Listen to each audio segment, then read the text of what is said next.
Secangkir pengharapan untuk mengawali hari ini.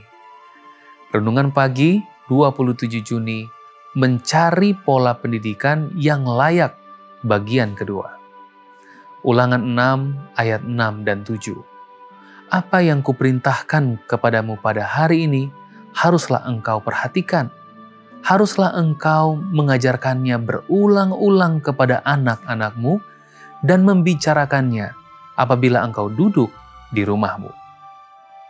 Sekitar 28 tahun pertama pelayanan Ellen White tidak memberikan artikel tentang sekolah atau pendidikan formal. Meskipun sejak tahun 1854, ia sebenarnya telah menulis tentang pendidikan di rumah dan tanggung jawab orang tua. Namun hal itu berubah drastis pada tahun 1872. Ketika sekolah swasta yang dipimpin Bell menjadi lembaga pendidikan pertama yang disponsori oleh denominasi. Untuk itu, ia menyebutnya pendidikan yang tepat, yang menjadi salah satu pernyataan terpenting dan komprehensifnya tentang pendidikan. Pendidikan yang tepat telah memberi pengaruh di kalangan pendidik Advent karena mereka telah dapat memahaminya dengan benar bahwa itu adalah amanat mengenai hakikat ideal pendidikan Kristen. Tidak diragukan lagi bahwa orang Advent harus menjadi pembaru pendidikan.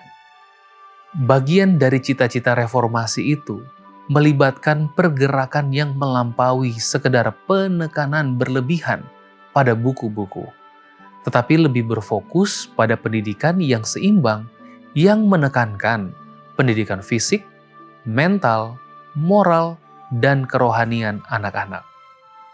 Konsep pendidikan yang seimbang yang melibatkan seluruh elemen kepribadian telah menjadi ciri khas tulisan-tulisan Ellen White tentang pendidikan selama 40 tahun berikutnya.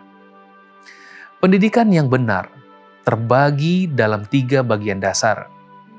Bagian pertama, memaparkan pendidikan sejati sebagai pengembangan pengendalian diri. Meskipun hewan dapat dilatih, tetapi manusia harus dididik sebagai individu untuk membuat keputusan moral yang bertanggung jawab. Jadi, kita harus mengarahkan keinginan mereka ke perkara yang benar. Bagian kedua, yang terdiri atas 25 halaman, dari dokumen 31 halaman, membahas mengenai kesehatan fisik dan petunjuk pekerjaan yang bermanfaat dalam kaitannya dengan pendidikan di rumah dan sekolah.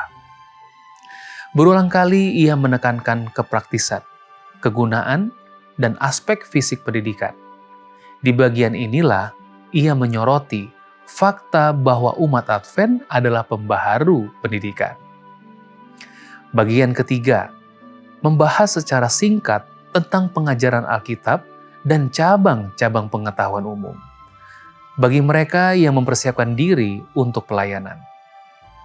Dia tidak meragukan pentingnya pendidikan.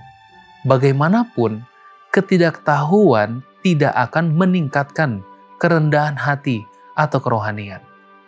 Orang Kristen dan Kristus dapat dimuliakan dengan lebih baik oleh mereka yang melayaninya memiliki kecerdasan. Tujuan utama pendidikan adalah untuk memampukan kita menggunakan kekuatan yang telah diberikan Tuhan kepada kita dengan cara yang paling dapat mewakili agama yang berdasarkan Alkitab dan menonjolkan kemuliaan bagi Tuhan. Doa kita hari ini, Tuhan, ajar kami bertumbuh seimbang dalam iman, pikiran dan karakter, memakai pengetahuan untuk memuliakan Engkau setiap hari. Amin.